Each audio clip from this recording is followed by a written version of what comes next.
성경 안에서 이 사용되는 용어를 보면은 지금 우리에게는 좀 낯선 용어들이, 그러니까 일반 사람들이 잘 사용하지 않는 그런 용어들이 많지요. 그 중에 하나가 악망이라는 그런 단어입니다. 악망.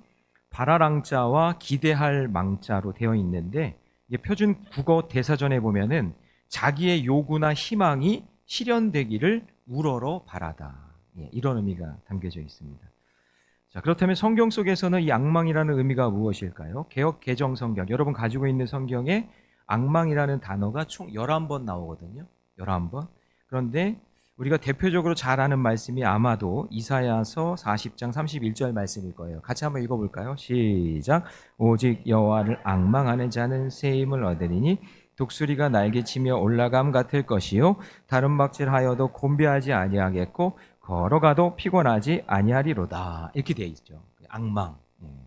그래서 성경에서 이 악망은 히브리 말로 까바르라고 합니다. 까바르라고 하는데 그 의미는 하나님을 기다린다, 하나님을 소망한다, 그런 의미가 담겨져 있어요.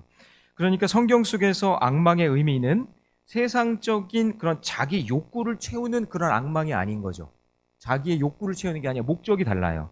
그러니까 하나님을 기다리고 하나님께 소망을 두는 것. 그래서 극심한 재앙 속에서도 하나님을 기다리는 태도를 말하는 것이 악망이라는 단어 속에 담겨져 있는 겁니다. 그래서 오늘은 읽지 않았지만 이제 큐티 본문에 포함되어 있는 그 13절 말씀에 보면은 이 예레미야가 악망하는 태도가 나와요. 거기 보면 이에 내가 말하되 슬프도소이다 주 여호와여 보시옵소서. 그러니까 주님께 악망하고 있는 그런 예레미야의 모습을 보게 되는 거죠. 곧 쏟아질 재앙에 예레미야는 슬픔을 호소하면서 하나님께 뭐 하고 있어요? 뭐 하고 있어요? 악망하고 있는 것이죠. 그래서 칼과 기근이라는 이 재앙이 올 텐데 그 총체적인 재앙 속에서 거짓 선지자들은 그냥 재앙이 없을 거다, 평안할 거다 하면서 거짓 평안을 그렇게 이야기하고, 너무나 안타까운 것은 그 평안을 전하는 사람들이 선지자였다라는 것이죠. 그래서 대조적으로 혼자 싸우고 있는 예레미야는 하나님을 악망하면서 하나님의 진짜 말씀을 전하고 있고, 거짓 선지자들은 거짓 평안을 이야기하면서 예레미야를 비난하고 욕하고 있는 그런 상황 속에 있는 겁니다. 여러분, 좀 황당하고 불편한 이야기를 예레미야를 통해서 계속 듣고 있지만 그 안에는 하나님의 뜻이 담겨져 있다는 것을 꼭 기억하셔야 됩니다. 하나님의 뜻을 알려고 기도했는데 그 기도의 응답이 재앙인 거예요. 그러니 이 재앙을 받아들여야 되는 이 이스라엘 백성들에게 하나님 그들을 용서하고 품어주시고 주의 길로 인도해 주셔야 되지 않겠습니까? 하면서 악망하면서 기도하고 있는 예레미야의 모습을 볼 수 있는 거죠. 자, 그러면 여러분, 이런 상황 속에서 어떻게 하나님을 계속 악망할 수 있을까요? 예레미야서를 묵상하면서 나에게는 이런 일이 일어나지 않기를 원하지만 실제로 여러분, 기도의 깊은 세계로 들어가다 보면 내 기도와 상관없이 재앙을 경험하게 될 때가 있습니다. 자녀를 위해 기도했는데 자녀들의 길이 열리기는커녕 더 어렵게 되고, 가족의 건강을 위해서 간절히 기도했는데 설상가상으로 더 어려운 상황이 되고, 또 어려운 상황은 벗어나게 해달라고 내 생업과 기업을 위해서 간절히 기도했는데 더 어려운 일이 생기는 일들. 왜 이런 일들이 일어나는 걸까요? 기도의 응답은 하나님의 영역이기 때문에 인간이 다 알 수 없습니다. 하지만 분명한 것은 오늘 예레미야의 하나님을 악망하는 이 태도를 통해서 기도의 응답이 재앙일지라도 그것 때문에 낙심하거나 좌절할 것이 아니라 하나님의 계획과 뜻을 발견하는 저와 여러분이 되시기를 주님의 이름으로 축원합니다. 자, 그러면 첫 번째로 하나님을 악망하는 성도는, 자, 첫 번째 같이 읽습니다. 시작. 응답이 재앙이어도 기도를 멈추지 않습니다. 자, 14절 말씀해 보면 여호와께서 내게 이르시되 선지자들이 내 이름으로 무엇을 해요? 거짓 예언을 하도다. 자, 지금 예레미야는 정말 외롭게 고군분투하면서 열심히 말씀을 전하며 기도하고 있어요. 눈물을 흘리면서 생명을 다해 하나님의 마음을 전합니다. 그러나 다수의 거짓 선지자들은 하나님의 이름으로 거론하면서 하나님의 이름을 들먹거리면서 거짓 예언을 하는 거예요. 내가 아는 하나님은 그렇지 않던데, 재앙이 아니던데, 내가 아는 하나님은 평안을 이야기하는데 하면서 거짓 예언을 하는 거죠. 신앙의 가치가 무너진 이 남유다 백성들은 들을 기가 없어요. 듣는 자는 살아나야 되는데, 할렐루야, 하나님의 올바른 말씀을 듣고 살아나야 되는데 거짓 맹세, 거짓 평안을 듣고 거기에 넘어가고 있는 거예요. 예레미야의 말보다 평안하다, 아무 문제 없다, 괜찮아, 이렇게 살아도 돼, 흥청망청 죄 지으면서 살아도 하나님은 사랑의 하나님이니까 다 용서할 거야, 그러면서 다수의 거짓 선지자들의 말을 따라갑니다. 여러분, 이건 마치 이스라엘 백성들이 광야에서, 가데스 바네아에서 저 가나안 땅을 정탐하라고 12명을 보냈는데 그 중에서 10명이 와가지고는 막 부정적인 메시지를 쏟아냅니다. 부정적인 보고를 합니다. 그러니까 그 이야기를 들었던 이스라엘 백성들이 여호수아와 갈렙을 저주합니다. 네가 틀렸다. 그러니까 막 옷을 찢으면서 그게 아닌데, 그게 아닌데, 저 가나안 땅 하나님이 주신 우리 땅인데. 근데 그 10명의 다수결의 원칙으로 그 많은 사람들이 이야기하니까 사람들이 전부 다 가나안 땅 들어가기를 거부합니다. 근데 하나님이 너무 화가 나니까 그 10명은 그 자리에서 죽고 이스라엘 백성들은 광야를 40년 동안 떠도는 그런 인생이 되고 만 것이죠. 여러분, 우리는 이런 생각을 하게 됩니다. 하나님께서 왜 선하고 아름다운 길로 우리를 인도해 주셔야 되는데 때로는 이런 재앙과 또 갈등과 어려움을 주실까? 근데 여러분, 끝까지 기도했던 여호수아와 갈렙은 약속의 땅 가나안 땅에 들어가게 되고, 여호수아는 모세의 뒤를 이어서 공동체 리더가 되고, 갈렙은 그토록 원했던 헤브론 땅, 이 산지를 내게 주소서라고 그 말했던 그 응답이 85세 때에 헤브론 땅을 차지하게 됩니다. 그러나 여러분, 안타깝게도 많은 성도들이 기도를 중단할 때가 너무나 많아요. 하나님, 그냥 저 달콤한 메시지가 더 좋아요. 하나님, 저 듣기 싫은 이야기는 안 했으면 좋겠어요. 그냥 저에게 달달하고 좋은 말만 해주세요 라고 생각하면서 자기 자신에 대한 그 간절한 재앙을 향한 기도, 하나님의 응답에 대한 기도는 하지 않고 듣기 좋은 말만 듣길 원한다라는 것이죠. 심각한 질병에 걸려서 고통 중에 있는 성도들을 위해 간절히 기도했는데 응답되지 않고 더 악화되는 소식을 들었을 때 나의 기도가 무슨 의미가 있나 하며 좌절할 때, 그때가 여러분 종종 있지 않나요? 저희 목사인 저도 이 세상이 하나님의 공의로 가득 차고 이 시끄러운 세상이, 정치, 사회, 모든 경제가 하나님 순리대로 하나님의 창조의 아름다운 모습으로 그렇게 진행되길 원합니다라고 간절히 기도해도 눈 뜨고 나면 이 세상은 사건, 사고요. 내 뜻대로 되지 않고 내 가정도, 내 자녀도, 내 목회도 내 뜻대로 되지 않는다는 걸 많은 경험을 통해서 알게 됩니다. 그럼에도 불구하고 하나님은 기도하라고 하시는 거예요. 내가 있는 그 자리에서 눈물 흘리더라도, 응답이 더디더라도 하나님은 끝까지 기도하라고 말씀하고 있는 것입니다. 그래서 하나님은 예레미야를 통해서 하나님의 심정을 드러내시는데, 자, 17절 말씀입니다. 같이 읽습니다. 시작. 너는 이 말로 그들에게 이르라. 내 눈이 밤낮으로 그치지 아니하고 눈물을 흘리리니 이는 처녀 딸 내 백성이 큰 파멸 중한 상처로 말미암아 망함이라. 예, 하나님은 정말 눈물 흘리는 심정으로 예레미야에게 그래도 끝까지 믿음을 잃지 않고 기도해야 된다고 말씀하고 있는 것이죠. 여러분, 우리가 간절히 기도했음에도 하나님의 응답이 재앙일지라도 낙심하고 중단하면 안 됩니다. 지금 여러분이 기도하고 있는 그 기도 포기하지 마세요. 끝까지 기도하시기 바랍니다. 기도에 집중하시기 바랍니다. 하나님이 어떻게 역사해 주실지 그 역사의 현장에 기도하는 자로 꼭 남아 있으시기를 주님의 이름으로 축원합니다. 팀켈러 목사님 책 중에 기도라는 책이 있어요. 이분이 참 이성적인 분이에요. 그리고 이분은 참 논리적으로 목회도 하시고 책도 쓰고 설교도 하시는 분인데, 그런데 이분이 갑자기 아내가 크론병이라는 병에 걸립니다. 그건 뭐냐면 이 식도에서 장까지 있는데 갑자기 만성 염증이 생기는 거예요. 먹지도 못하고 다 토해내고 하는 아주 심각한 질병에 아내가 걸리고 자기 자신은 갑상선 암에 걸립니다. 한참 잘 나갈 때예요. 이 목사님이 한참 잘 나갈 때. 처음에 저는 이 내용을 보며, 책을 보면서 놀라운 고백을 듣게 되는데, 아니 어쩌면 이렇게 이성적이고 논리적인 이런 분이 이런 책을 썼을까 하는 생각에 그 첫 번째 고백을 딱 보니까 뭐라고 되어 있냐면 기도 말고는 달리 도리가 없다. 다시 한번 읽어볼까요? 시작. 기도 말고는 달리 도리. 이분의 그 첫 번째 챕터의 제목이 기도 말고는 달리 도리가 없다. 자기가 좋은 학교 나왔고 공부도 많이 했고 논문도 많이 쓰고 책도 많이 내고 목회 성공했고 그렇게 인지도가 높은 분인데도 자기의 몸과 자기 아내의 질병 앞에 자기는 기도밖에 할 수 없다는 사실을 깨닫게 된 거예요. 아내가 힘들어하는 이 팀 켈러 목사님에게 저녁마다 기도하자고 권면하면서 했던 말이 지금까지 살면서 머리와 지식으로 알았던 그 기도, 자기가 논리적으로 이론적으로 머리로 기도에 대해서 설명하고 기도에 대해서 설교하고 모든 것 할 수 있었지만, 그런데 그 아내가 함께 손붙잡고 밤마다 기도하자고 하는 그 아내의 그 기도 소리를 들으면서 더 깊이 있게 기도하게 되는 자기 자신의 모습을 발견하게 됐다라는 걸 그 책에 기록하고 있어요. 여러분, 기도하지 말라는 사탄의 말에 절대로 속지 마세요. 새벽 기도 나가야 되는데 아예 나가지 말자. 아유, 금요일 기도에 나가야 되는데 나가지 말자. 여러분, 그런 마귀의 속임수에 넘어가지 마세요. 끝까지 기도의 자리를 지키세요. 하나님이 역사하시고 인도하시는 그 자리를 지키세요. 여러분, 너 기도하지 않았잖아.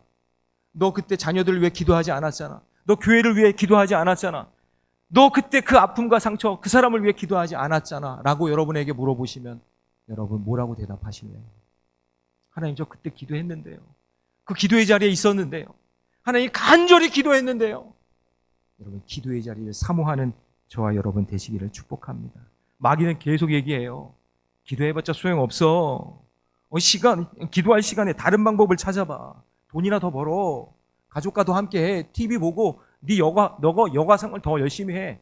라고 이야기하지만 마지막 내 인생에 브레이크가 딱 걸리는 그 순간 기도 말고는 달리 도리가 없다라는 고백을 할 수밖에 없는 날이 온다는 거죠.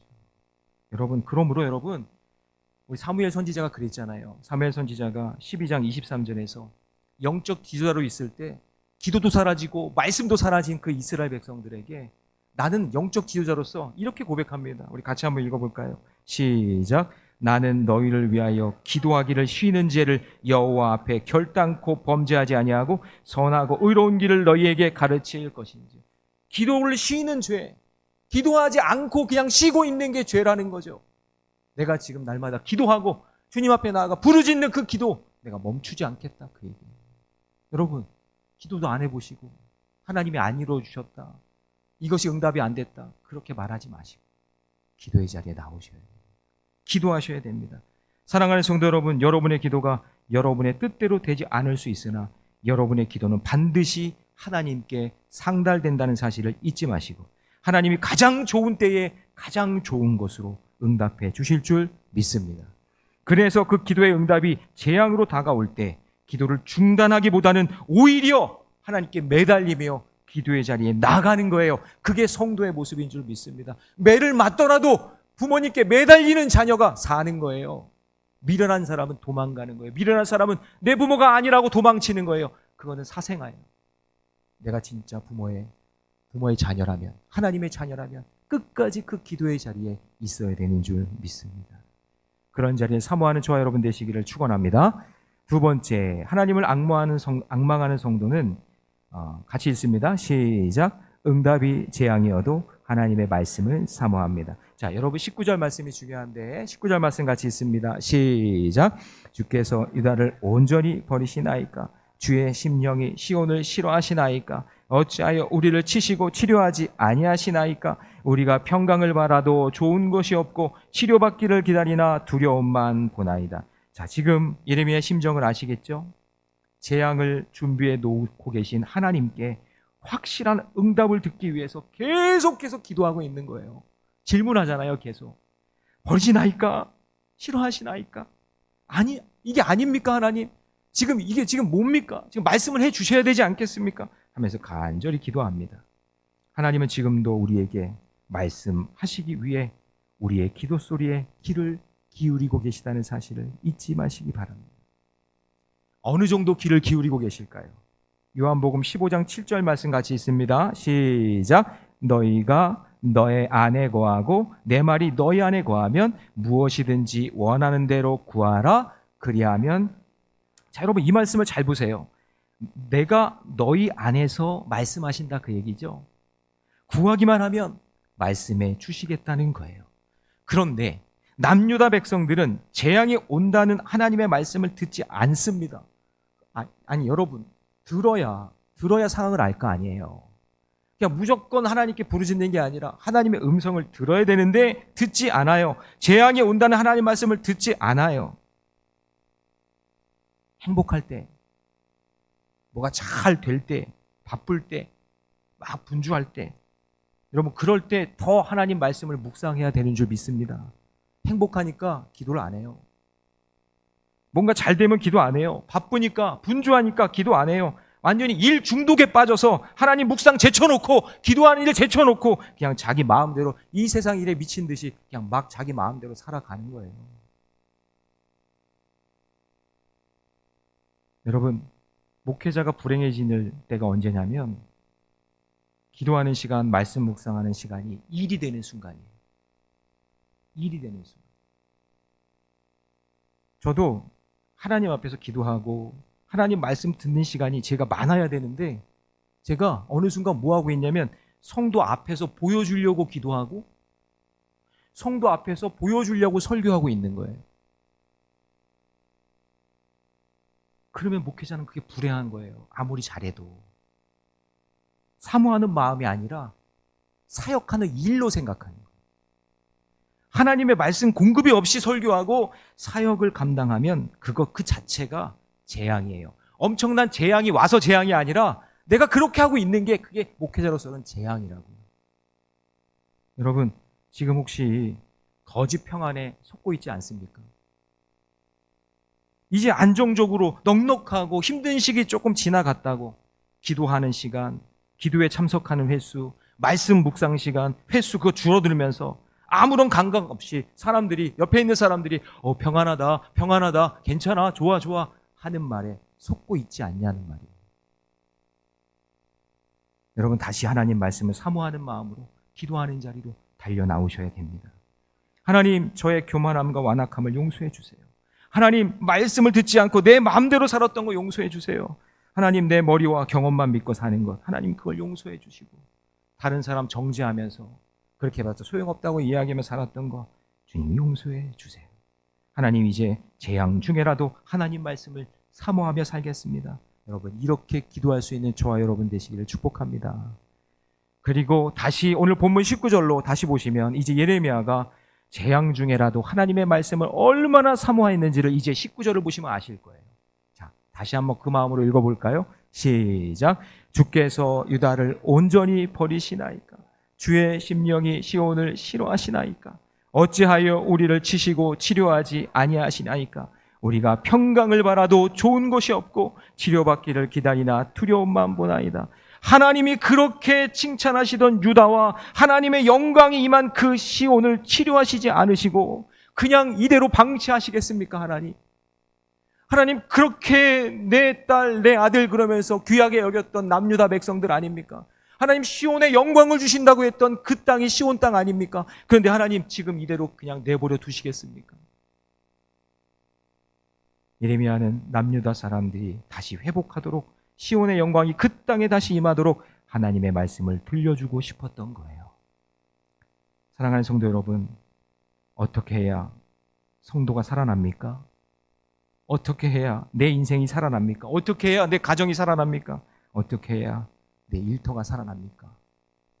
지금 열심히 일만 할 때가 아니라 하나님의 말씀이 내 삶에 임재해서 듣는 자는 살아나리라. 뭘 들어요? 하나님의 말씀을 듣는 자마다 살아나는 인생, 살아나는 가정, 살아나는 그런 기업이 되기를 주님의 이름으로 축복합니다.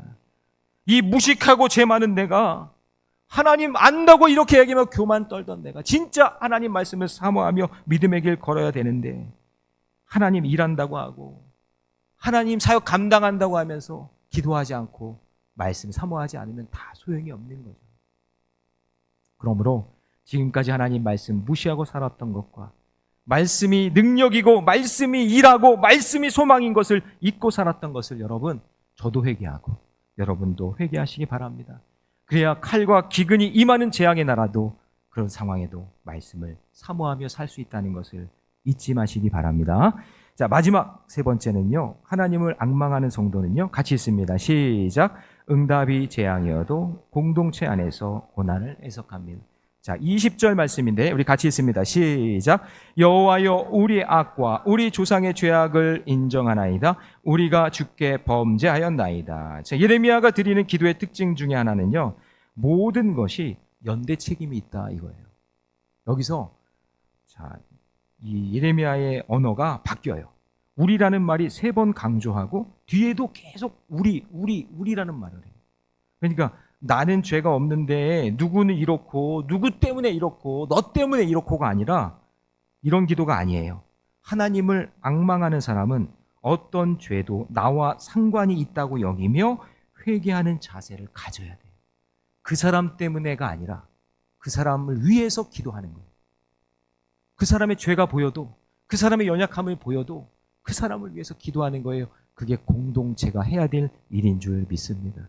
그래서 한 사람이 말씀으로 살아나면 공동체에 영향을 주기 때문에 가정이 살아나는 것이고 그것을 통해 교회가 살아나게 될 줄로 믿습니다. 제자훈련을 마친 한 집사님이 이런 얘기를 해요. 불신자인 언니를 위해서 지속적으로 기도하던 어떤 자매가 있었는데 언니를 전도하기 위해서 언니를 위해서 계속 잘해줬대요.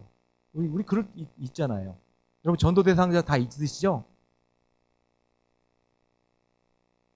제가 전도를 강조 안 한다고 여러분들 마음 편안하게 있으면 안 되고 영혼 구원의 사명은 우리 모두의 사명인 줄로 믿습니다. 네. 전도 대상자가 꼭 있어야 돼요. 네. 교회에서 막 프로그램하고 무슨 세미나하고 무슨 전도 축제하고 그게 아니라 생명 살리는 건강한 공동체는 내가 전도할 영혼을 품고 사는 거예요. 믿으시기 바랍니다. 예. 자, 그런데 그 언니가 그렇게 내가 잘해주고 그렇게 헌신을 쏟았는데도 변화되는 게 없어요. 그런 마음도 몰라주고 더 함부로 대하고 무시하는 것 같아서 상처를 받는 거예요. 저한테 그래요. 목사님, 어떻게 이럴 수가 있죠? 저는 목사님 말씀대로 언니를 위해서 기도하고 헌신했는데 언니가 변화되기는커녕 언니가 저를 더 막 힘들게 해요. 못 살겠어요. 그래서 제가 이렇게 말씀드렸어요. 하나님이 기도에 응답하고 계시는데요. 하나님이 응답하고 계시는데요. 그랬어요. 그랬더니 더 어이가 없으셔가지고 아니 그게 무슨 응답이라고 목사님 말도 안 되는 이야기를 하시냐고 막 그래서 힘든 걸 얘기합니다. 제가 친절하게 말씀을 드렸어요. 집사님, 내가 이렇게 했더니 내가 이런 노력을 했고 내가 이렇게 뭐 먹을 것도 사주고 내가 이렇게 헌신했더니 그 사람이 이렇게 변했네? 그게 기도 응답이 아니라 집사님이 그 가족 공동체 안에서 누군가의 고난을 위해 누군가의 구원을 위해 기도하기 시작한 것 자체가 하나님의 응답입니다. 예전에는 안 했잖아요. 예전에는 그런 마음이 들지 않았잖아요. 지금 당장 변화된 건 아니지만 지금 내가 그 공동체를 위해 그 가정의 누구를 위해 내가 기도하고 있다는 그 사실 자체가 하나님 보실 때는 응답인 거예요. 그게 응답인 거예요. 하지도 않고 있으면 그건 문제지만 내가 지금 기도하고 있다는 것 그 자체가 하나님 보실 때는 귀한 응답인 줄로 믿습니다. 여러분, 예수님이 마지막 십자가를 지시면서 제자들과 이제 오늘도 하겠지만 성만찬을 하시면서 뭐라고 말씀하셨죠? 자, 같이 한번 읽어봅니다. 요한복음 6장 56절 시작. 내 살을 먹고 내 피를 마시는 자는 내 안에 거하고 나도 그의 안에 거할. 자, 내 살과 피를 나눈다는 것은 십자가에서 죽으신다는 걸 상징하는 거예요. 맞죠? 내 살과 피를 나눈다. 예수님이 이제 십자가를 지기 위해 마지막 그 고난의 길을 가시기 전에 제자들과 함께 성만찬을 하면서 살과 피를 나눕니다. 포도주와 떡을 나누는 거예요. 근데 그 상징은 뭐냐? 내 살과 피를 나누시는 거죠. 나의 죽음으로, 나의 십자가의 희생으로 내 안에 너희가, 내가 너희 안에 거하는 한 공동체, 신앙 공동체가 되는 거예요. 너희와 나는 이제 남이 아니다 그 얘기예요. 너와 나는 남이 아니다.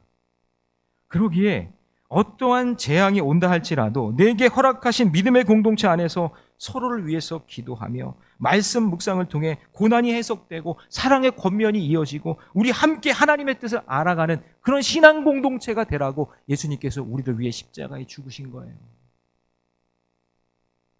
자기 열심과 자기 아집으로 공동체의 권면을 듣지 않고 자기만 막 독단적으로 자기만 그냥 막 잘난 척하며 그렇게 살라고 하신 것이 아니라 우리는 다 부족하고 연약하고 하나님의 보혈이 없으면, 주님의 보혈이 없으면, 십자가에 못 박히심의 그 희생이 없으면 우리는 구원받을 수 없으니 너희가 이 성만찬을 통해 한 형제 자매요 이 공동체의 한 일원이라는 것을 우리에게 말씀해 주시는 거예요. 사랑하는 여러분, 하나님은 예레미야에게 계속해서 피할 수 없는 재앙을 말씀하십니다. 아마 예레미야는 답답했을 거예요. 아니 그냥 빨리 심판을 하시던가 빨리 재앙을 내리시던가 그러면 되는데 계속 재앙만 이야기하세요. 재앙이 있을 거다. 재앙이 있을 거다. 여러분 우리 큐티 본문 25장까지 가는데 계속 들으실 거예요. 어떤 분이 그래요. 아 목사님 이제 재앙은 그만 들었으면 좋겠어요. 어쩔 수 없어요. 재앙 계속 들으셔야 되는데. 근데 게다가 예레미야 개인적으로 평생 제사장으로 인정받지 못하고 하나님이 부르시는 첫날부터 지금까지 백성들에게 무시만 당해요. 무슨 말만 하면 막 무시하고 저주하고. 그 다음에 예레미야의 언어가 바뀌는데 나 중심이 아니라 우리의 공동체라는 말로 바뀌면서 나를 흉보고 나를 손가락질하는 그 사람도 우리라는 것을 알게 되는 거예요. 자, 그래서 22절 같이 한번 읽어봅니다. 시작. 이방인의 우상 가운데 능히 비를 내리게 할 자 있나이까? 하늘이 능히 소나기를 내릴 수 있으니 우리 하나님 여호와여 그리하는 자는 주가 아니시나이까? 그러므로 우리가 주를 앙망하옵는 것은 주께서 이 모든 것을 만드셨음이니이다 하니라. 할렐루야. 이제는 나만 봤는데 나만 힘들고 나만 고통스러운 줄 알았더니 그게 아니라 이제 공동체가 보이는 거예요. 이제 재앙을 받아 죽어가야 할 사람들을 보는 거예요. 포로로 끌려갈 사람들을 보는 거예요. 거짓 평안을 이야기하는 저 거짓 선지자들도 보게 되는 거예요. 이게 다 우리라는 것을 알게 된 거예요. 이게 다 우리의 모습이에요. 그게 다 나의 모습이에요. 사랑하는 성도 여러분, 기도의 응답이 재앙이더라도 기도를 중단하지 마십시오. 여전히 일하시는 하나님, 여전히 신뢰하며 믿음의 길로 나가세요. 포기하지 마세요. 그래서 교회 공동체의 존재 목적은 누군가에게 재앙이 왔을 때 함께 기도해 주라고, 그 고난을 함께 해석해 주라고 그 교회 공동체를 하나님이 만들어 주신 줄 믿습니다. 싫은 사람도 있고 내 마음에 듣지 않는 사람도 있고 부족한 사람도 있어요. 아니 어떻게 교회가 다 똑같은 사람만 있나요? 우리 다 로봇이에요? 어디서 다 찍어낸 로봇인가요? 다 인격도 다르고 생각도 다르고 판단도 다 다르거든요. 정죄할 필요가 없어요. 그 일을 하라고 여러분 속회로 불러주신 거고 선교회로 불러주신 거예요. 그 공동체를 불러주신 거예요. 그 일을 잘하는 속회, 그 일을 잘하는 선교회가 생명을 살리는 건강한 공동체가 될 줄로 믿습니다. 여러분 부탁드립니다. 속회와 선교회는요, 거기 안에서 정치 얘기하지 마세요. 세상 돌아가는 이야기 하지 마세요. 교회는 그런 얘기하는 곳이 아니에요. 교회는 모여서 예배하는 곳이고, 교회는 상처받고 힘들어하고 아파하는 사람을 위로해주고 격려해주는 곳이에요. 내가 너보다 높다, 너보다 낫다가 아니에요. 우리 모두가 다 부족한 인간이고 뼛속까지 다 죄인이에요. 제발 명심하세요. 누굴 정죄할 그런 자격이, 조건이 있는 사람 아무도 없어요. 여러분 제발 비판, 비난, 평가하는 그런 공동체 되지 않았으면 좋겠어요. 여러분 그리고 자기 지식 자랑하지 마세요. 여러분 우리는 다 뼛속까지 죄인이고 다 부족한 인간인데 자기의 능력, 자기의 지식, 자기 것 자랑할 필요가 없어요.